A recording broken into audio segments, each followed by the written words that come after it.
probation. Okay. Hi, good afternoon, it's morning still. Good morning, Mr. Osmond. We're getting there. I'm waiting for your client. Your client's coming up from probation. So as soon as he gets up here, I'll call your case, okay?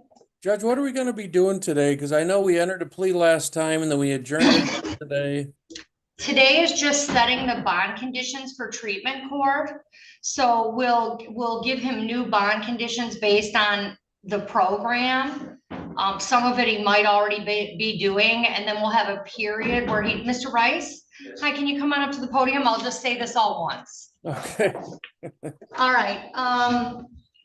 This is 251156, the People versus Ryan Rice. Good morning, Your Honor. Jeff Osment on behalf of Ryan Rice. Hi, Mr. Rice. Can you tell me your first and last name?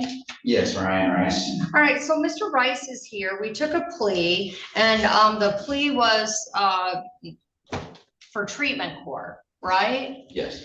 So what we do is after you've been screened and assessed for treatment court, we put you on new bond conditions. And these are bond conditions specifically for people that go into our treatment court program. You could be on these conditions for anywhere from 2 weeks to 4 weeks to 6 weeks. So it's our case. So it generally goes quicker. It's a period where we see if you can comply and see if you're an appropriate candidate for the program. Okay. So are you already on a tether? Yeah. Okay. So these are the bond conditions, sir. And some of these are, you're already doing these. Okay. Yeah. Okay. But there will be more. So no drugs or alcohol. You'll have random drug testing as directed on fuchsia. You'll have a scram tether for 90 days, followed by random PBT testing on fuchsia. You'll attend 3 pro-social meetings a week as directed by probation, and you'll provide proof. You'll enroll in complete treatment as directed. You'll report to your probation officer weekly as directed. You'll report to status hearings with me bi-weekly as directed. You cannot operate a motor vehicle without a valid license. You cannot go into areas known for drug or alcohol use. You cannot surround yourself with drug or alcohol using peers. You cannot enter establishments where the primary purpose of the business is the sale or service of alcohol, no bars, no liquor stores. You'll obtain a temporary sponsor or mentor within 30 days and a permanent one within 60 days, okay? You'll receive a consultation for medically assisted treatment to see if that's appropriate. You'll attend the alumni group while you're in orientation in phase 1. You'll enroll in peer recovery services through GrowthWorks or as directed. And this goes for the whole term of the time you're in the program. You'll attend 10 Northwest Wayne fan in-person meetings while you're in orientation, phase 1, phase 2, and phase 3. So you have to go to 10 before you graduate, okay? Okay. How long is the program? Up to 2 years. Okay. Were you a third offense or a third offense? Drop to a second. Mandatory 2 years. It's part of your plea. What was the thing that's 3 times a week? It's the AA meetings or smart recovery meetings. We call them pro-social meetings because you get to pick what meetings best suit you in your life. So that'll be up to you what types of meetings you want to go to. The probation department, we have a ton of flyers down there about different types of meetings. Your probation officer can tell you about an app you can get on your phone that'll tell you all of the meetings near you so you can work them into your schedule, okay? Did you already meet with someone down in probation? Yeah, I kind of just told them that I was here and they sent me up. Okay, so I want you to go back down there and they'll go over this. I don't expect you to remember everything I just said. Right. You'll get it in writing and they'll go over it with you and explain and answer any questions that you have, okay? All right, you're all set, sir. We'll see you in a few weeks at status hearing. All right, have a good day. You too. Judge, will a notice be sent out or something for the next hearing? Yeah, and it will probably be depending on how you, Mr. Rice, just stay on for a sec. You can stay there though. It'll depend on how he does on these bond conditions. If he's an A+ student, it could just be a few weeks out. If he's C student, it could be a month to 6 weeks. Okay. We need to get them acclimated. This is just a period to make sure it's a good fit. Okay, Okay, but we'll definitely send you notice, council, and you'll get well in advance of the date, okay? And Okay. if it doesn't accommodate your schedule, call the clerk and we'll figure something out. okay, sounds good. All Thank right, you. we're all set. Thank you. 242948 SD, the People versus Justin Miller Turkune. Good morning, Your Honor. Jeffrey Fant on behalf of Mr. Turkune. This was said as a violation, but I think there was an issue on community service, but that was resolved. Ms. Wagaman eliminated that issue even prior to speaking to me. And just asking that we extend the time for employment for 30 days. All right.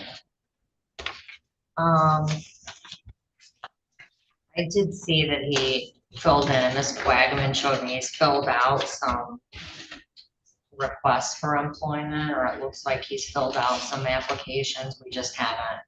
Some of them are in person, some of them are online, Judge, and that's the way the process works now. So Yeah, everything's online now. Ms. Wagaman, can I get your appearance? Mary Wagner on behalf of probation. All right, so we have Mr. Turkune here. I give him 2 weeks to find a job. It looks like he's applied at 1, 2, 3, 4, 5, 6, 7, 8 places. Correct. Right? he's actually indicated that because there's a gap there, Judge, but he had run out of forms. He's got the information on his laptop, but he's applied at other places during that gap period from the last date on that form. He's got additional forms today, and he's going to make more of the copy store so he doesn't run out. Ms. Wagaman, are we just pushing this out 30 days? We can adjourn it, that's perfectly fine.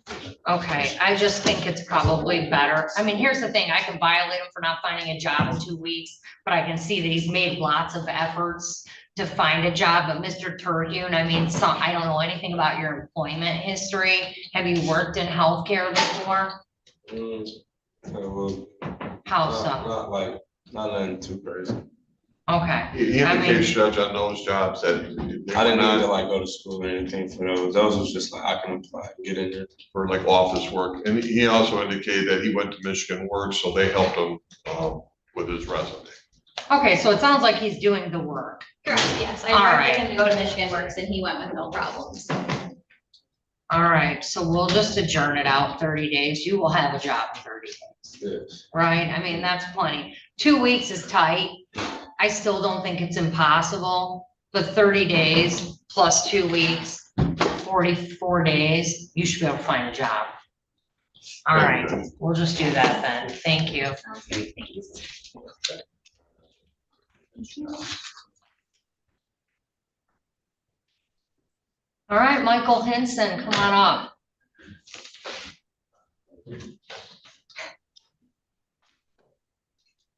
All right, this is 251331 SD, the People versus Michael Hanson. Yes, he's on behalf of probation. Morning, Your Honor. Jeffrey Fant on behalf of Mr. Henson. Time and date set for violation. Mr. Henson understands his rights to have a hearing in this matter, is prepared to voluntarily waive those rights and if he is guilty to the violation, request the court adopt the recommendation.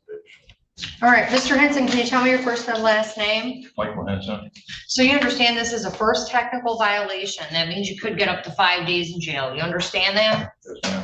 All right. The allegations, you tested positive for cocaine on August 20th and admitted use. You understand the violation? Yes, ma'am. Did you go over this advice of rights form with your attorney? Yes. Did you understand your rights? Yes. And did you sign and date that form? Yes, ma'am. You understand that if you enter a plea of guilty to this probation violation, that you'd be waiving the hearing rights listed on that form and your presumption innocence? Yes, ma'am.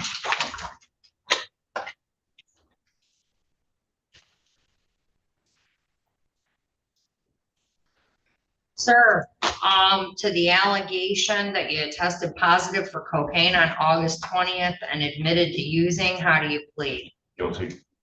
Has anyone forced you to plea, threatened you to get you to plea, or promised you anything? No, ma'am. Are you pleading guilty of your own free will? Yes.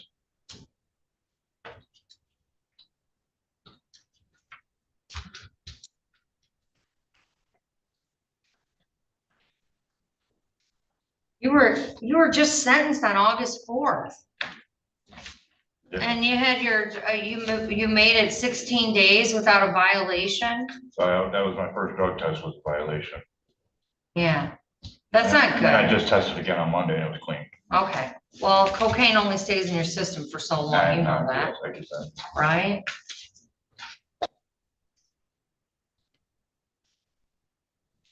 It'd be my last violation. I hope so. I know. You know, you've got 2 priors, there was an accident in this case, like you know.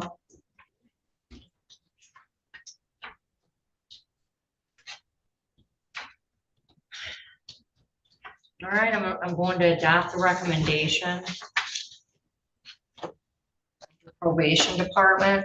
Sir, you have a day of community service to be completed within the next 30 days in the city of Taylor. You're going to submit to a substance abuse evaluation as directed by probation and provide and follow therapeutic recommendations. Your drug testing will be increased for the next 30 days. If you don't have any violations, it'll go back down.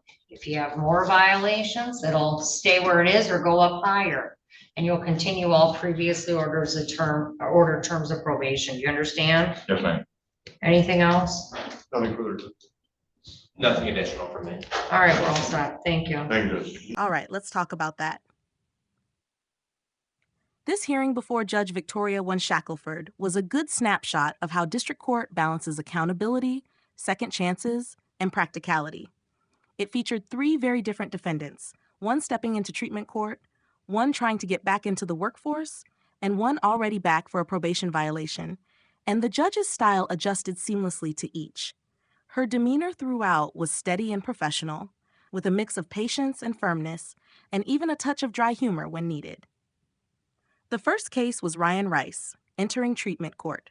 Shackelford walked him through a long list of bond conditions: scram tether, no alcohol or drugs, weekly probation reporting, 3 pro-social meetings per week, a sponsor requirement, and even 10 alumni meetings over the course of the program. Was polite but a little overwhelmed. He kept answering, "Okay," while clearly realizing this was a tall order. Shackelford was patient, explaining that he'd get everything in writing and probation would review it with him. She also set expectations plainly, telling him that if he was an A+ student, hearings would be closer together, but if he was a C student, he'd wait longer between check-ins. That kind of plain language approach underscored the seriousness without talking down to him. Next came Justin Miller Turkune, who had been ordered to find employment. Shackelford noted she'd only given him 2 weeks, which was ambitious, and Turkune had applied at several places, but hadn't landed anything yet. His attorney explained he'd even gone to Michigan Works for resume help, which impressed the court. Shackelford here was practical. She could have violated him for failing to get a job, but she instead extended the timeline another 30 days. Her message was clear. Effort counts, and she expected results, but she wasn't going to punish him while he was actively trying. Turkune's body language was cooperative, and he seemed relieved by the extension. Finally, there was Michael Hanson, back just 16 days after sentencing with a positive cocaine test. Shackelford was firm but not harsh. She reminded him flatly that that's not good, but she didn't escalate the punishment. Instead, she gave him community service, increased testing for 30 days, and required a substance abuse evaluation. Hanson himself was subdued, admitting the violation without excuses and promising it would be the last. His "yes, ma'am" answers were polite, but you could sense resignation in his tone. Shackelford's patience showed here. She didn't hammer him, but she made it clear the leash was getting shorter. The courtroom atmosphere across these 3 matters was calm and orderly. Defense attorneys Osment and Fanto were prepared and professional, making practical arguments that matched their clients' situations. No one was flustered, and Shackelford's style kept everything grounded. The most striking part of the session was the way the judge shifted her tone to fit each defendant. Supportive but firm with Rice, pragmatic and encouraging with Turkune, and stern but measured with Hanson. In the end, this was a hearing that showed district court at its best. Accountability for those who stumble, structure for those trying to improve, and consequences tailored to fit the person and the conduct. Judge Shackelford's balance of firmness and practicality gave each defendant both a warning and a chance. If you found this hearing insightful, consider subscribing, hitting the bell, and letting me know your thoughts in the comments below. I read every one.